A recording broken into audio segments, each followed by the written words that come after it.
आइए जानते हैं उत्तर प्रदेश और क्रिकेट की 30 बड़ी खबरों को केवल 5 मिनट में। उससे पहले अगर आपने अभी तक वीडियो को लाइक नहीं किया है तो वीडियो को लाइक और चैनल को सब्सक्राइब कर दें और कमेंट में बताएं कि ये वीडियो आप कहां से देख रहे हैं।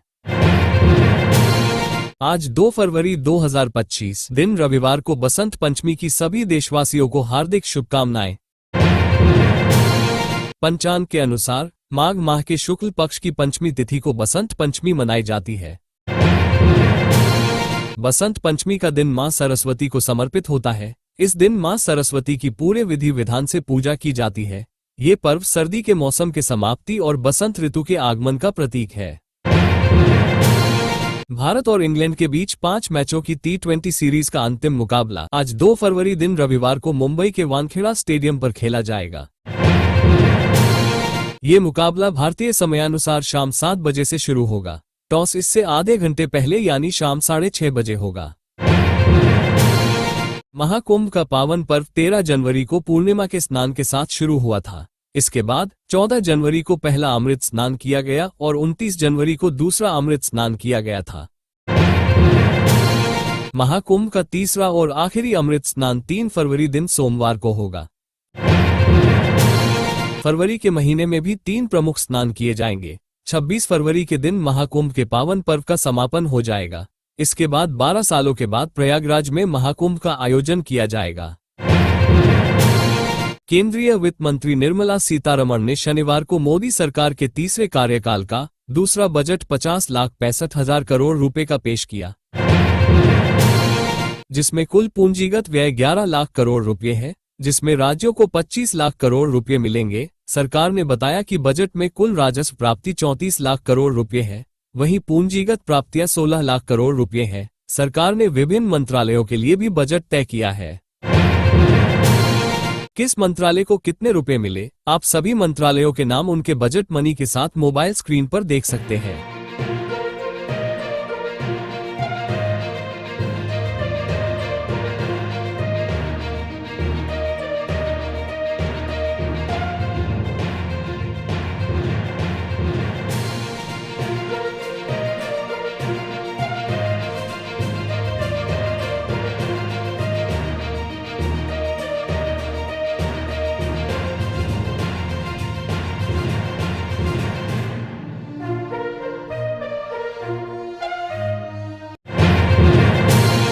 2025-26 बजट की कुछ महत्वपूर्ण घोषणाएं। बजट में वित्त मंत्री ने किसानों और MSME सेक्टर के लिए कई अहम ऐलान किए। मध्यम वर्ग को बड़ा तोहफा देते हुए वित्त मंत्री ने 12 लाख रुपए तक की आय पर कोई टैक्स नहीं लगाने का ऐलान किया। किसान क्रेडिट कार्ड ऋण के लिए KCC ऋण सीमा 3 लाख रुपए से बढ़ाकर 5 लाख रुपए की जाएगी। वरिष्ठ नागरिकों के लिए TDS में छूट की सीमा को 50,000 से बढ़ाकर 1 लाख रुपए किया जाएगा। उत्तर प्रदेश के मुख्यमंत्री योगी आदित्यनाथ ने केंद्र सरकार द्वारा पेश किए गए बजट की प्रशंसा की। उन्होंने कहा कि ये बजट देश को 5 ट्रिलियन की अर्थव्यवस्था बनाने में सहायक साबित होगा। मुख्यमंत्री योगी आदित्यनाथ ने कहा कि केंद्र सरकार द्वारा प्रस्तुत किया गया बजट विकसित भारत के संकल्प की सिद्धि में मील का पत्थर साबित होगा। प्रधानमंत्री नरेंद्र मोदी जी ने इसे ज्ञान का बजट बताकर केवल 4 अक्षरों में परिभाषित कर दिया। ज्ञान मतलब G फॉर गरीब, Y फॉर युवा, A फॉर अन्नदाता और N फॉर नारी शक्ति। सभी को सशक्त करने से ही देश आत्मनिर्भर और विकसित बनेगा। केंद्र की मोदी सरकार ने वित्त वर्ष 2025-26 के लिए बजट पेश कर दिया है, जिसमें नौकरी पेशा लोगों और किसानों के लिए कई बड़ी घोषणाएं की है। वहीं विपक्षी नेताओं ने अलग पक्ष रखा है। बसपा सुप्रीमो मायावती ने बजट पर कहा कि ये राजनीतिक स्वार्थ पूरा करने वाला बजट है। ऑल इंडिया मुस्लिम जमात के राष्ट्रीय अध्यक्ष मौलाना शहाबुद्दीन रजवी ने बजट पर प्रतिक्रिया दी। उन्होंने कहा कि यह बजट उम्मीदों पर खरा उतरता है। इसमें अल्पसंख्यकों के हितों का ध्यान रखा गया है। यूपी सिपाही भर्ती की शारीरिक दक्षता परीक्षा दौड़ 10 फरवरी से आयोजित होगी। शारीरिक मानक परीक्षा और दस्तावेजों के सत्यापन में सफल अभ्यर्थी इसमें शामिल होंगे। शारीरिक दक्षता परीक्षा 2 चरणों में होगी। पहले चरण में दौड़ के लिए अर्ह अभ्यर्थियों के प्रवेश पत्र डाउनलोड करने का लिंक 3 फरवरी को, जबकि दूसरे चरण का 10 फरवरी को जारी किया जाएगा। यूपी में 70% कर्मचारियों ने अंतिम तिथि 31 जनवरी तक अपनी चल और अचल संपत्ति का ब्यौरा मानव संपदा पोर्टल पर दे दिया है। सचिवालय प्रशासन विभाग ने स्वमूल्यांकन आख्या ACR के लिए 1 सप्ताह का अतिरिक्त समय देने की मांग नियुक्ति विभाग से की है। गोपाल वेलफेयर सोसाइटी की ओर से हाथरस के अर्पण धाम गेस्ट हाउस में 2025 के मॉडलिंग शो का आयोजन किया गया, जिसमें हाथरस की कुल 12 युवतियों ने प्रतिभाग किया। वंशिका गुप्ता को मिस हाथरस और प्रिया चौधरी को मिस क्वीन का खिताब मिला। शिवानी शर्मा मिस रनअप रही।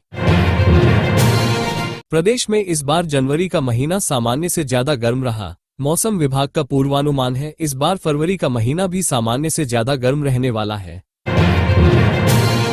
जनवरी के आखिरी दिन शुक्रवार को प्रदेश के प्रयागराज में दिन का पारा प्रदेश में सर्वाधिक 31.8 डिग्री सेल्सियस दर्ज किया गया। वहीं 6 डिग्री सेल्सियस के साथ अयोध्या सबसे ठंडा रहा। मौसम विभाग ने वसंत पंचमी के बाद 3 से 7 फरवरी के बीच पूरे प्रदेश में हल्की से मध्यम बारिश होने के संकेत दिए। महाकुंभ में श्रद्धालु स्वच्छता का भी संकल्प निभा रहे हैं। 13 से 31 जनवरी तक दिल्ली की आबादी से करीब 9 गुना 31 करोड़ 46 लाख श्रद्धालु देश दुनिया से आकर संगम में डुबकी लगाकर चले गए, लेकिन 19 दिन में मेला क्षेत्र में मात्र 6000 मीट्रिक टन कूड़ा ही निकला। प्रयागराज नगर निगम के अनुसार यहां रोज औसतन 300 और विशेष पर्वों पर 400 मीट्रिक टन कूड़ा निकल रहा है। इसे घूरपुर स्थित प्लांट में भेजा जा रहा है।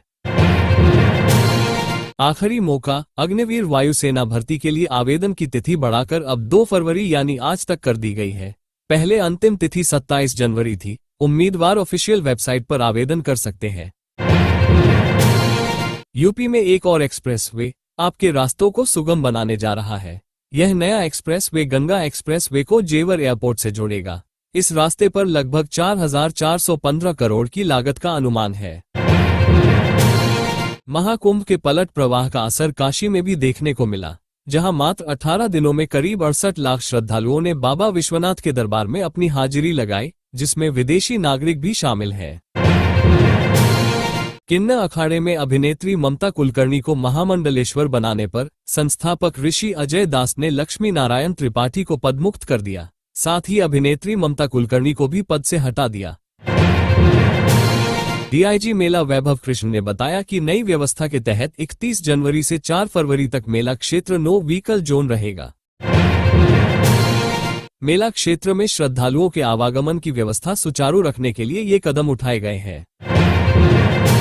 उत्तर प्रदेश मदरसा बोर्ड के द्वारा संचालित होने वाली मौलवी सेकेंडरी, आलिम सीनियर सेकेंडरी की परीक्षाओं का कार्यक्रम घोषित। ये परीक्षाएं 17 से 22 फरवरी के बीच होंगी।